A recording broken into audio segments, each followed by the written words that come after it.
podcast where we share information on all things yoga, Ayurveda, and well-being lifestyle.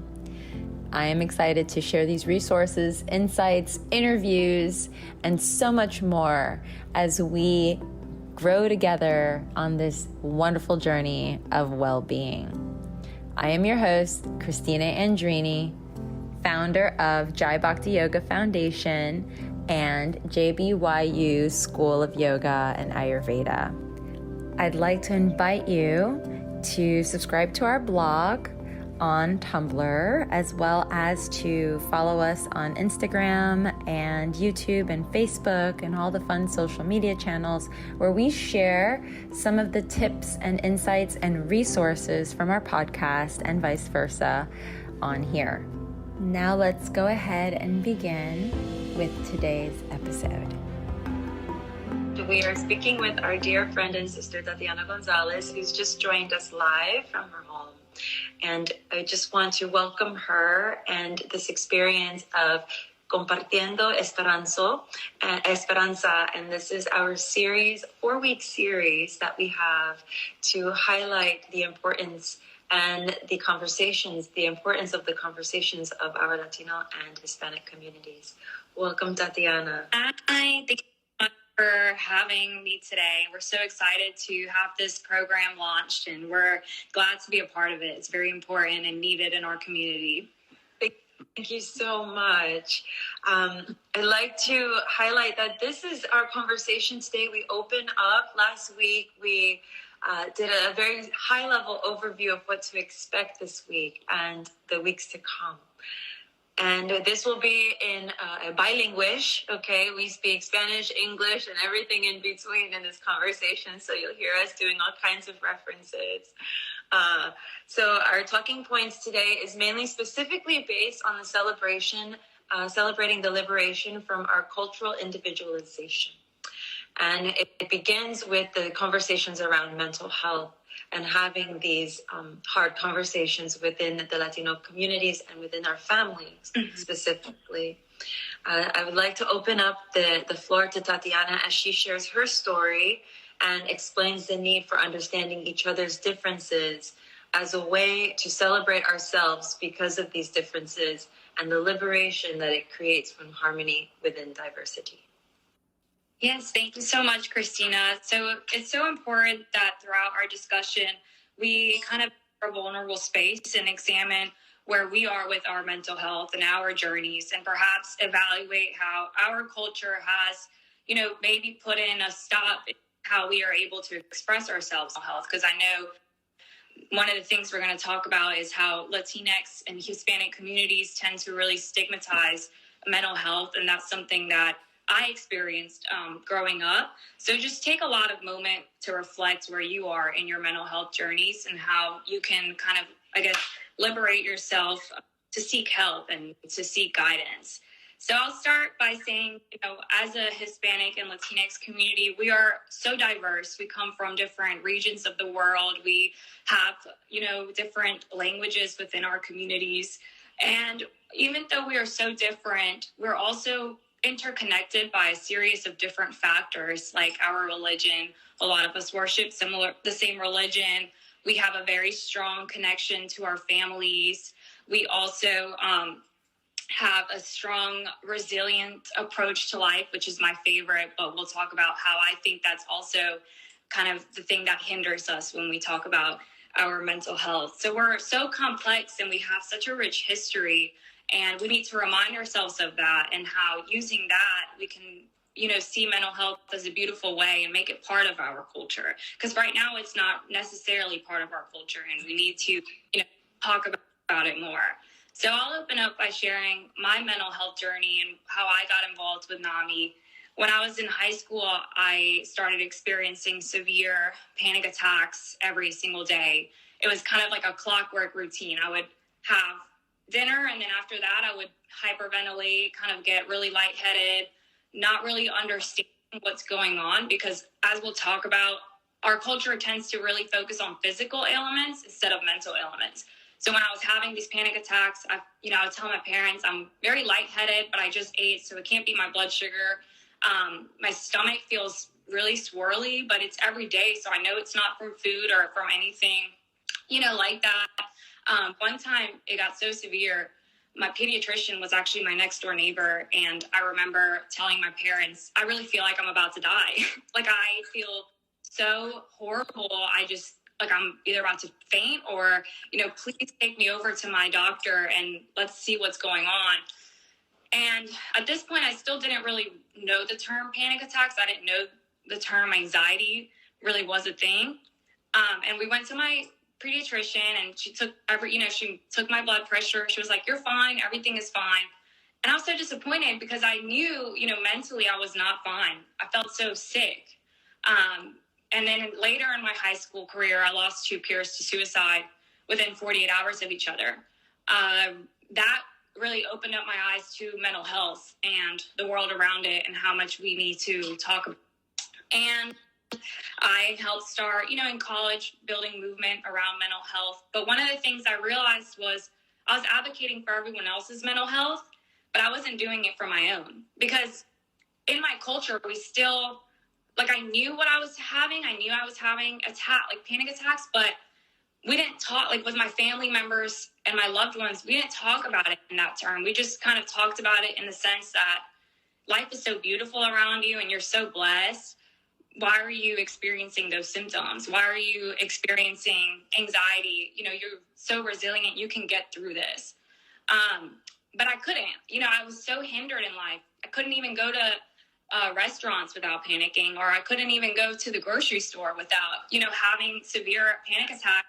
It wasn't until, unfortunately, my junior year of college, which was not too long ago, that I finally realized I needed help. I needed to talk about why I can't live basic, do normal life things without experiencing severe panic.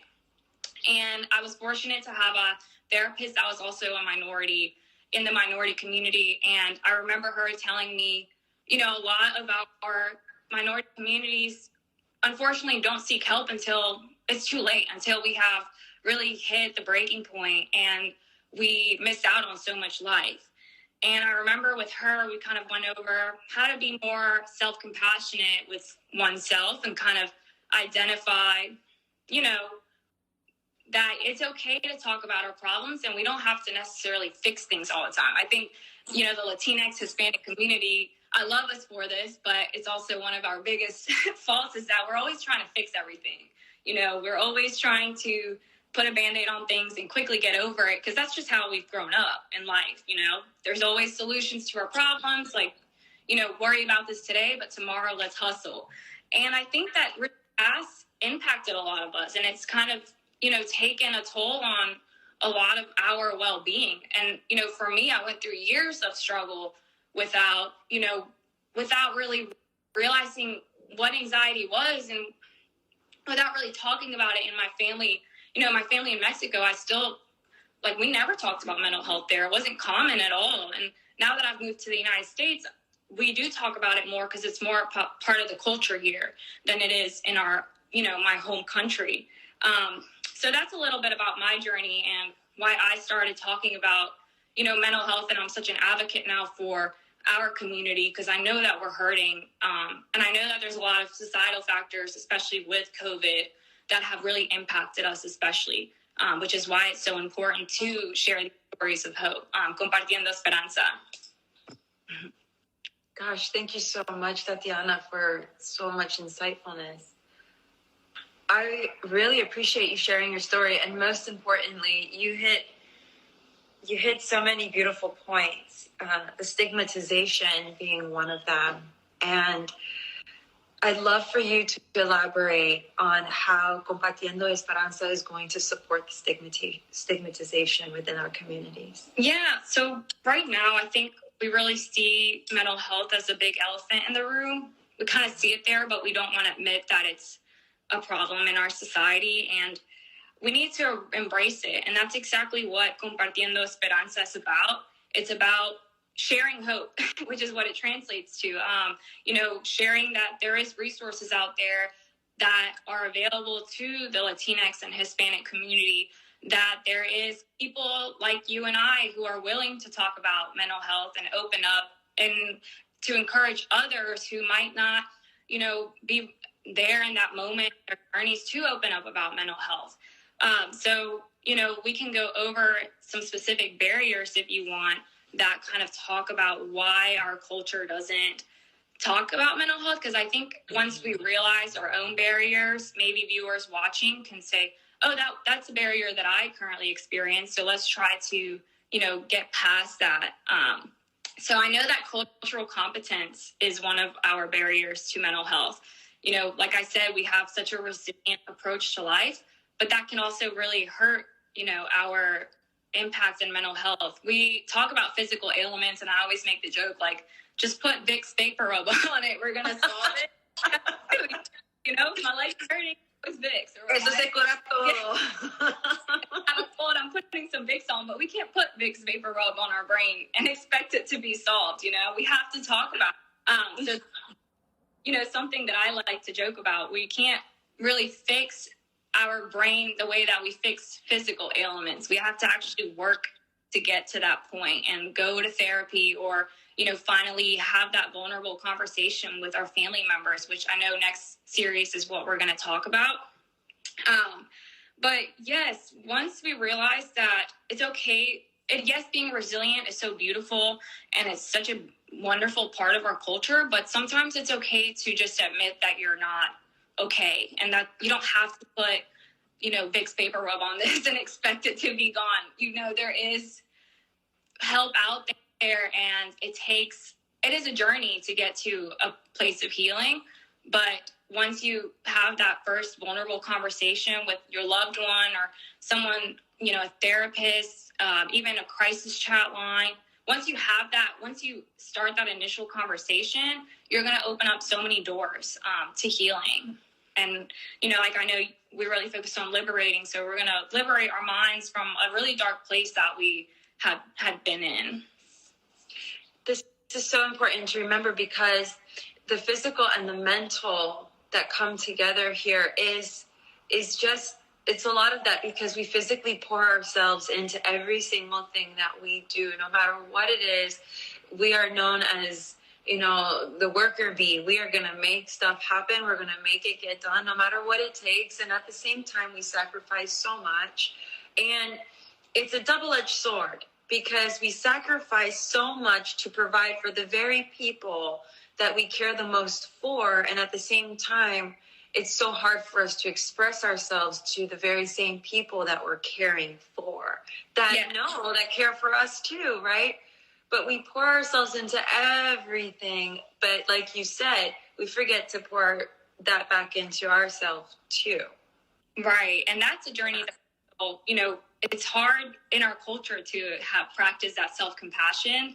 So that's something that I have to kind of remind myself daily, is that you can't pour from an empty cup. You really have to fulfill yourself first before pouring out to others. And I think a lot of our community needs to realize that, because, we have those cultural factors as women. We're supposed to be supporting our family and our loved ones no matter what. Women really put everyone above themselves before us.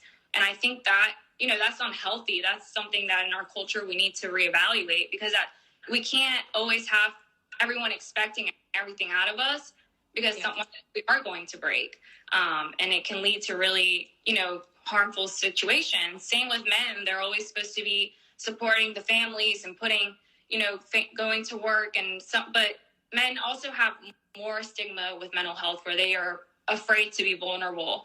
But show up to work if you're in a state that's just not okay. So that's something too that we need to really reevaluate as our Hispanic and, Latinx culture.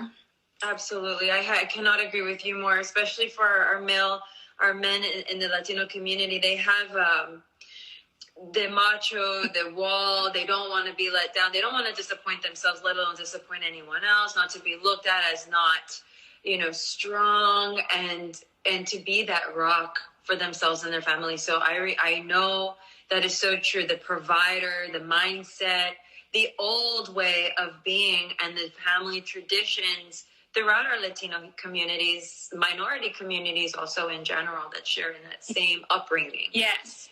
Correct. I think correct. And the veil that the gentlemen wear, from experience too, that is silently suffering a lot of the time. Yeah. And that's very dangerous. You know, when we start suffering by ourselves instead of sharing it with others, it really dark places. And I know Latinos, some of the most common mental health conditions that we suffer is anxiety, major depression disorder, PTSD, and substance use. So again, you know, it's very common in our communities, and especially our young adults right now, ages 18 through 29, experiencing really serious mental illnesses. But only half of Hispanic young adults who are experiencing mental illnesses are receiving help.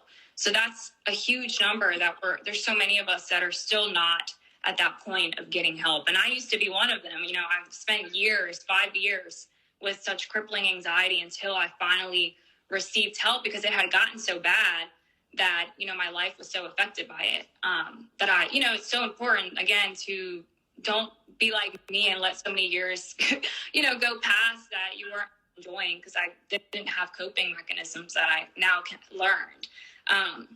And we know that overall our community doesn't seek treatment as the same, level as white, non-Hispanic, and Latinx communities who seek it at 45%. Our communities seek it at 34%. So again, that's a big difference. And only 20% of us talk about mental health with our doctors, but only 10% of us will then seek mental health treatment from a professional, which is, again, such a small number of us actually seeking, proper help, because our doctors can provide, help, but we need to see also mental health professionals have a more holistic approach to our healing as well. Yeah. You mentioned also that breaking point, and that's where we also get the stigma and the stereotype. Esos Latinas son locas. They're crazy. Like, they're the craziest girls or the craziest guys. Like, oh my God, que está con un hombre así Latino. Oh my God. Because we also know that breaking point, and this leads to habits. We call some scars, these habits and patterns that also lead to this major depression, because, and I want to run statistics on it, but a lot of the time domestic abuse is found throughout the Latino culture big time. And it's that breaking point because of what each individual's going through, the female role running that role, the male running that role, both of them not being able to communicate with each other compassionately because of yet the other barrier of, I don't want to let my wife know that I'm weak. I don't want to let my husband know that I'm weak, right? Like, we are still strong. We're still fire. We're a lot of fire. I mean, somos picantes, ¿sabe? Que we don't let anything hold us down. That goes back to the resilience. And a lot of the time, we see so much good in the other person that we remain where we are and we don't move from there because we know what that person is, we know what they are, and we know that there's something wrong, pero que no puede poner el punto. Mm-hmm. And that's kind of like, we want to be there for them, for better or for worse. That's what we're here for. And nosotros que cogemos eso, like, con gana, like, we take that seriously, like, big time. That's why we pour ourselves into everything we do, porque estamos así pegadito con todo, and we're like in it to win it. We don't want to lose out, and we don't want to let down our family, our husband, our wife, and we do what we can, and then there creates those domestic abuse patterns, which not necessarily is hitting, but also verbally, mentally, maybe neglect starts to form, the withdrawal process, then. And here it lends itself into the girls specifically. When they see their father withdrawing from mom and they see mom becoming everything. And the Latina, the girls themselves begin to grow in this stigma themselves. They start to take on this nature. And this is why it's habitual within our communities, because we see it. And because they at such a young age take on the role of best friend, sister, mom, and everything to mom and their siblings, then that's where the depression starts to come and the overwhelm comes in. And 30% higher than non-Hispanic white girls are suicide. Yes, within our community. Mm-hmm. So it all is a trickle-down effect. Yes, there's a really high suicide rates within our young Latina, girls. And that's something that should really alarm us, that a lot of girls are dying by suicide at quicker, at a fast pace. And, we should never reach to the point where we could, suicide. But there is unfortunate, those barriers that prevent us from seeking help, and that stigma that, people see there's no way out. But there is a way out, there's hope, which is, again, why we're having these conversations, so that you don't feel like you're in a place of, being so alone in your community, that, there's people that you can trust to talk about your mental health, or to talk about when you are in harmful and abusive relationships, that you can and get out of them, and you will be stronger because you chose to do so. Mm-hmm. And also, we know it's difficult a lot of the time to face that you do need someone to talk to. It's okay to have a therapist. Yeah, I know that's a stigma within mostly the male population of the Latino community. Don't want to talk to anybody. They think that it's a form of weakness. But in actuality, it's a form of strength. Mm-hmm. And connecting to that vulnerability is a part of that cultural, that within that liberation that we went to circle back to. This entire conversation leads up to liberating ourselves and creating and gathering the resources para hacer eso. And NAMI.org provides a plethora of resources for you to go and share, and not only for yourself, but for those that might need it. Mm-hmm. And we're here to support you, as well as Jai Bhakti Yoga Foundation, providing resources like these conversations for you to have this space and to write comments here and share things that are coming up for you that we can talk about. Yes. Some of the barriers that you spoke of happens to be language. Yeah, as one. Yes, unfortunately, only 5% of therapists speak Spanish in the United States. So that's a very small, limited amount of our healthcare, mental health professionals that can provide services to people who don't speak, English. And it's already very hard for us to find words to our feelings, because like I said, we talk a lot about physical ailments, that trying to find words for what we're feeling mentally is not really comfortable for us. So I'm blessed to, when I was 5, and pick up English very quickly. But for those who, were not able to speak, bilingual, having to being first going to see a therapist is a huge step. But then imagine not being able to fully express yourself to that therapist, and perhaps that therapist also not being culturally competent to really understand what you're actually feeling.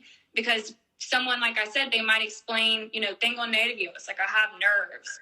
And the therapist might, think, oh, okay, well, you're just nervous. But that's really, someone trying to say nervios can lead to anxiety, or, them experiencing, depression, or, me duele el corazón, my heart hurts. We always say that, that's a physical ailment, but we're really trying to say, I feel lonely, or I'm in a dark place. And again, a therapist that's not culturally competent might take that very literal. They might take, your symptoms of anxiety, like your stomach aches or your, headaches, very literal, and really digest what's actually happening mentally. So there is, unfortunately, still one of the barriers to access to care is not having enough bilingual therapists.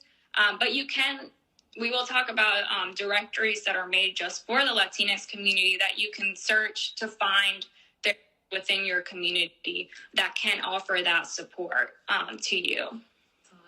And we'll also share those resources along with a survey that we're conducting to really receive your feedback on so much of your limitations and barriers, so that we can provide resources as a collective to educate and empower our Latino communities and Hispanic communities. Yes. And I know, I'm sorry. Go ahead. Here is, status, a legal barrier to access to care. If you are not legally in this country, you might be afraid that by accessing care, you're going to be deported. There are resources available in different communities that are available to non-documented immigrants. And, you know, for children too, there's that fear of separation. If your child is going through something, you don't want to get them help because there might be separated from their communities. But right now, your child can get, you know, the proper mental health care without fear of deportation. So that's something else that, you know, really makes another really strong barrier to accessing mental health. And it probably creates a lot of anxiety, even thinking of ways to get help without fearing, you know, being deported. Right, on top of all that fear, right? All of those blockages too. And then on top of that, health insurance. Yes, we have a very low amount of Latinx communities are actually insured. 19% of our community has no form of health insurance, and Guatemala and Honduras have the highest rates of uninsurance in this country. So, you know, not having proper insurance to get mental health care is a very significant barrier. And also poverty. You know, we experience poverty rates at higher levels than, you know, other communities here in this country. And unfortunately, COVID-19 took an extra toll on the Latinx community. It actually impacted our community the hardest. And just having that extra barrier, you know, people who live in poverty are more at risk for developing a mental illness, and vice versa. People who are mentally ill are more at risk of being, you know, in poverty. So again, we have these barriers that are kind of already set there before we can really even have the chance to, you know, they're already put in place. So it's so important as a culture to talk about these barriers, whether you are Hispanic and Latinx or you're not. You just want to help the community, you know, to find ways to heal, because we are hurting, especially with COVID-19. Again, we have such strong family bonds, not being able to see our family members or travel to where our family is from. That's what happened to me. I was supposed to go to Mexico in the summer, and COVID-19 happened, and I haven't seen them in years, and that hurts, you know, because we're so bonded to even our third cousins. We think of them as our first. So not being family members during this time has also taken a really big hit on, you know, our community. That isolation is challenging, and it does add that additional layer. Yes. We did have a talk on this not so long ago. Y'all can visit a past cast that we did here on IG Live TV about isolation and overcoming the depression with Maria Colleen. And we also mentioned acculturation and how we embrace or adopt the predominant culture. And can we talk about that a little bit? Yeah. So one of the things that is a barrier to accessing healthcare is how willing you are to adapt to your new culture. So those who have adapted more to being here in this country and who kind of have navigated the system better and know, you know, what to expect from, you know, these different cultural norms are more likely to receive mental health care than those who have not fully embraced, you know, this culture. So acculturation is another barrier. If you're not able to embrace where you are for whatever reasons, there's more barriers for you to accessing healthcare. I want to give a big shout out to Miami, Florida, because Miami, Florida has a very strong Cubano community, and they come together, and even though they have a way of becoming more Americanized, they have also been able to be a support system for their community. And that is so inspiring, and we can learn from that as a collective in the Latino culture and South American culture, because they've come to America, be it documented or undocumented. They've come to Miami and added flavor and added spice and added culture and color and music, and they've added a lot to the savoir-faire of Miami, Florida, and actually created their own country almost. It feels like, you go to Miami, tú tienes que hablar español, porque si no, no puede. Right. And it's very inspiring, but also they're supporting each other. Mm-hmm. There's doctors, there's mental health care centers, down to car dealerships, everything run and operated by Cubans, for Cubans. Mm-hmm. And that is very inspiring for us to take a little leaflet para ponerlo por acá and por allá and por todo lado de Estados Unidos. We really need it here, all over. Yeah. All over. And absolutely. Something, that's a barrier too is a lot of people are afraid that they're going to stand out too much, and discrimination, in the Latinx community, we do face it. I know I still to this day face some minor, what microaggressions or just flat out racism.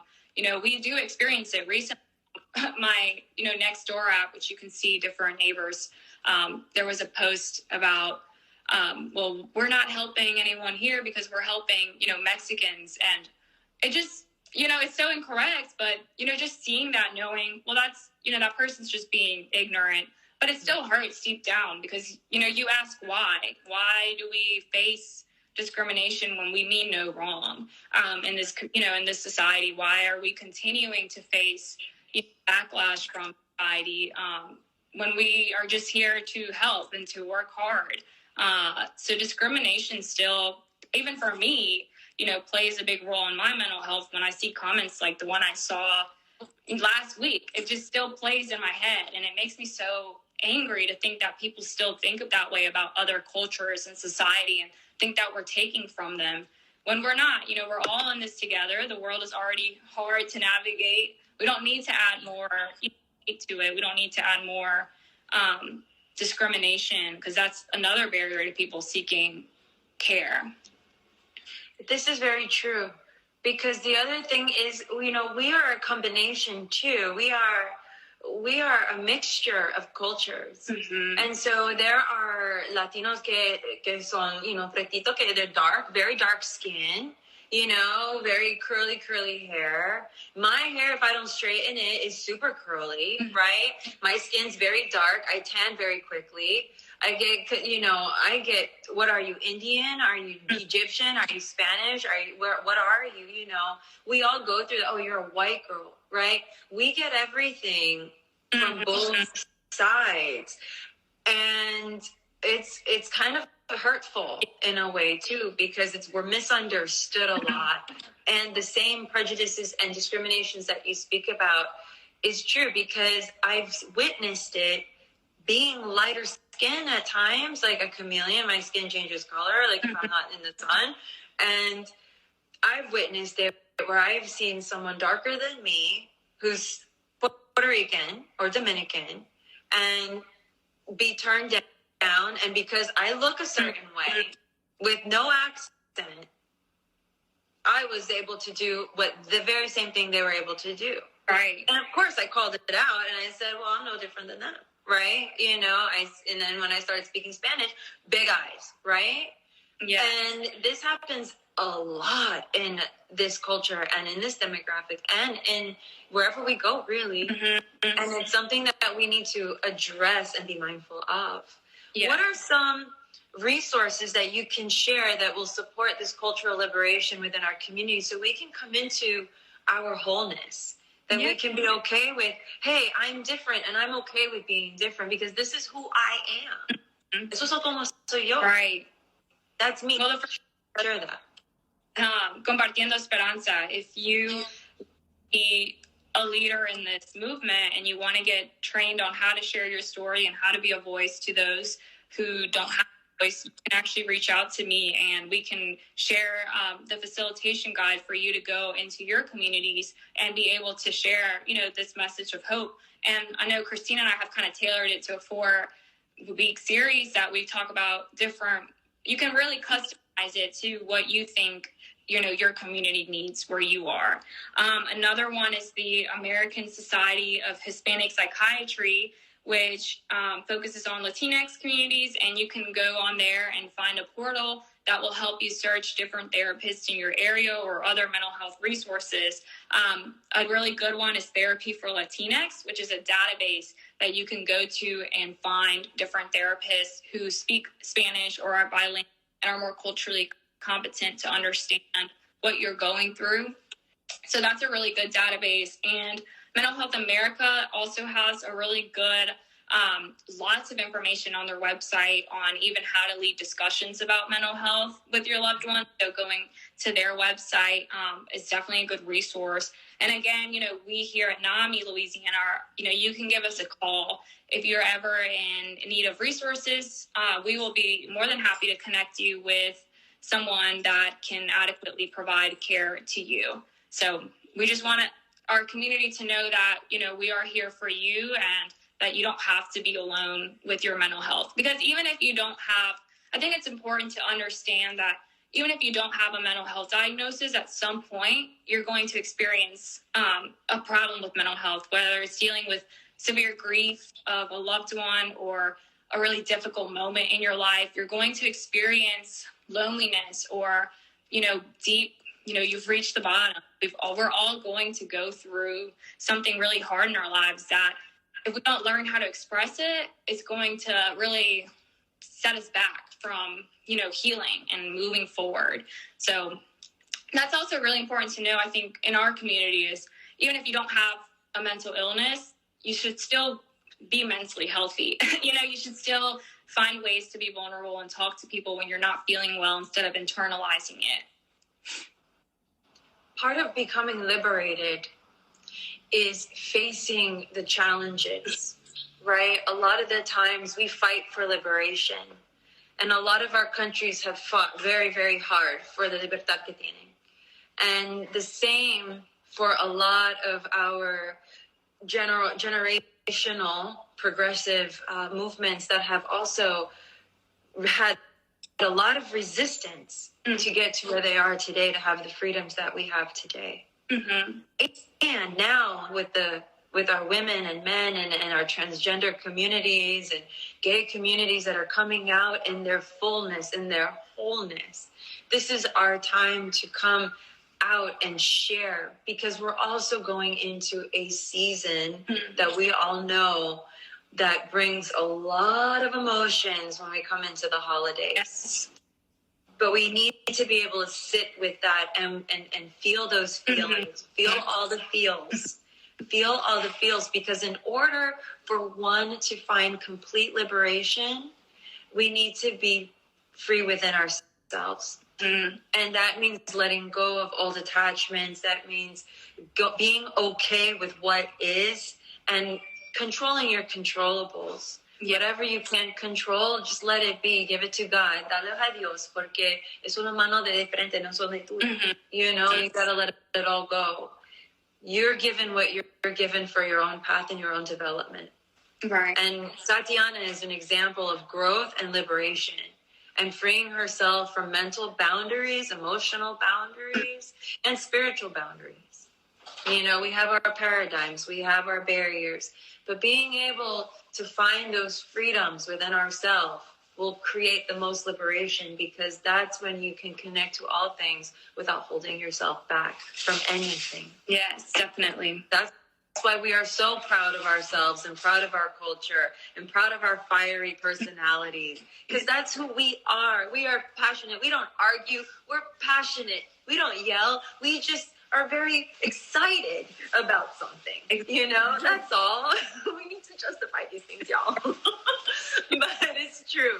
We pour so much of ourselves into everything, and we're just misunderstood. Let's just leave it there. We're just misunderstood.